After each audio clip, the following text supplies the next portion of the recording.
Hey, what's up mga ka-cowboys? May share na ako guys tungkol ito sa garlic o tinatawag na bawang. Siya guys. Bali, tungkol ito sa experience ko nung binata pa ako. Marami akong tagyawat noon. Yan marami akong butas-butas ngayon. Ibang iba yung yung itsura ko dati. Siguro kung hindi ko nalaman tong bawang, siguro hanggang ngayon marami pa akong tagyawat kumpara dun sa itong picture na to. Yan ang dati kong mukha, maputi at saka gumaling na ako dyan dati. Sobrang daming tagyawat habang dito nasa may dito sobrang dami yan dito. Pinag-aayawan na ako ng mga tao dahil sa sobrang sobrang pangit ng yung mukha ko. Nung edad ko na 16 years old, nalaman ko to nung doon sa ako sa Maynila. Bali, nung high school ako kasi doon ako nag-umpisa ng maraming tagyawat. Isa-isa lang muna hanggang pisa ko, ganyan ko, hanggang dumami hanggang lahat hanggang dito. Tapos nung edad ng 16, yun, nagtranay ko to kasi antibiotic daw to kaya nung trinay ko muna, isa lang muna yung nandito malaki. Balang ginawa ko, hinati ko, tapos dinikdik ko, tapos lagyan ko na. Pero bago lagyan, nagilamos muna ako guys. Siyempre para malinis. Ayan, lagyan ko siya, pinatuyo. Ayun, sa sobrang sobrang hapdi. Tapos mga 2 oras ginanyan ko na siya, parang hindi na mapdi, hindi na masakit. Kinabukasan, ayan, parang humupa na siya, parang natutuyo na, para siyang yung laki niya parang pigsa. Sobrang laki nun, humupa siya. Tapos hanggang mag2 araw, ayun, unti-unti na siyang humihilom na talaga, nawawala na. Hanggang sa napag-isipan ko, nilagyan ko na yan dito lahat. Yan, naman ako ng mga hati-hati. Yung isa ginawa kong 4 para may katas pa siya, yung may may tubig-tubig pa na bawang. Ganyan ko dito lahat. Yan, ang ganyan.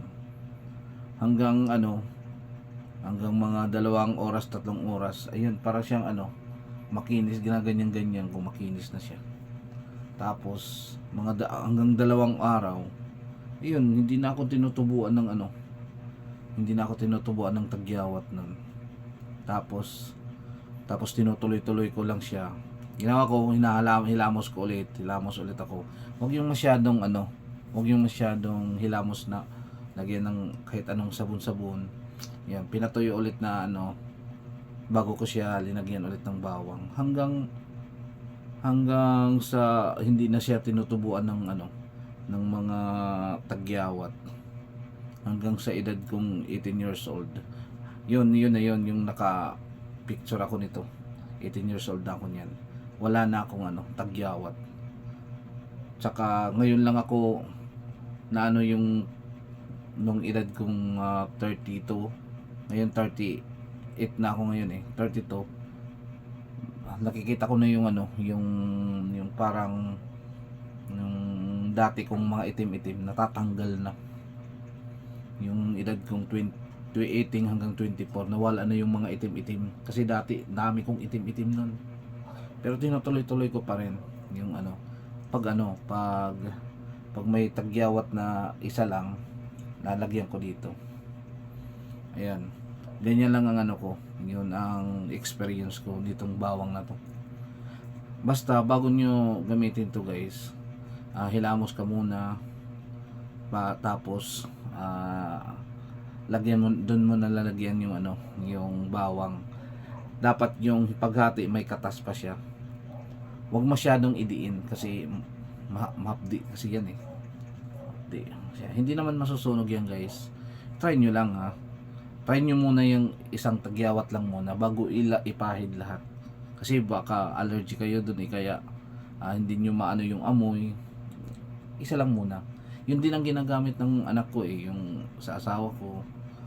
Nung ayaw lang muna nila nung umpisa eh, kasi may amoy eh, pangit, hindi nila ayaw yung amoy niya eh, parang ano talaga, maamoy mo talagang parang bawang talaga. Tapos yung sa anak ko, yung babae, nung nalaman niya na ano, na nakakagaling, ayun, hindi naman siya natumanggi. Pag dito, nagyan siya ng unang ano dito sa loob eh. Lagyan ko siya ng bawang. Kinabukasan nawala. Yun lang din ang ginagawa nila yung asawa ko. Ayun guys, bali sa mga wag marami na guys, wag nyo muna isubok yung bawang na marami, baka baka hindi nyo magustuhan yung ano, yung hapdi. Yung isa lang muna, matry nyo muna yung isa, lagyan, tapos dun nyo no subukan sa pangalawang subok kung matanggal talaga. Kasi yun ang sa ano, sa mga kaibigan ko, yun sinare ko dun sa kanila yung paano gamitin. Ayun, tuloy-tuloy sila at hanggang nawawala na yung mga tagyawat. Ayan, yan ang sikreto ko guys. Sa mga gustong mapanood ulit sa second episode kung paano ulit ito gamitin sa iba pang mga ano, sa mga may ano sa balat, katulad ng pigsa, sa iba pang ano, mga problema sa balat, tuturo ko sa inyo kung paano gawin, yung paano procedure. Kasi pag mayroon akong pigsa, ito rin ang nakakapagpagamot sa akin. Hindi ko muna ito i-share hanggat hindi nyo muna masubukan yung ano. Mag-comment kayo sa baba kung okay yung nagawa nyo. Doon ako mag-a-answer ng lahat ng mga tanong nyo kung okay ba yung nagawa nyo. Tsaka tuturo ko sa inyo kung paano step by step yung sa second episode, kung paano ano rin to gamitin sa pigsa, yung iba pang ano sa balat. Yan, hanggang dito lang muna guys. Sa mga gustong mag-subscribe, please subscribe to my YouTube channel. Tsaka visit na rin yun sa Facebook feeds ko, Paring Cowboys, tsaka sa TikTok ko guys. Yan, maraming salamat guys sa panonood.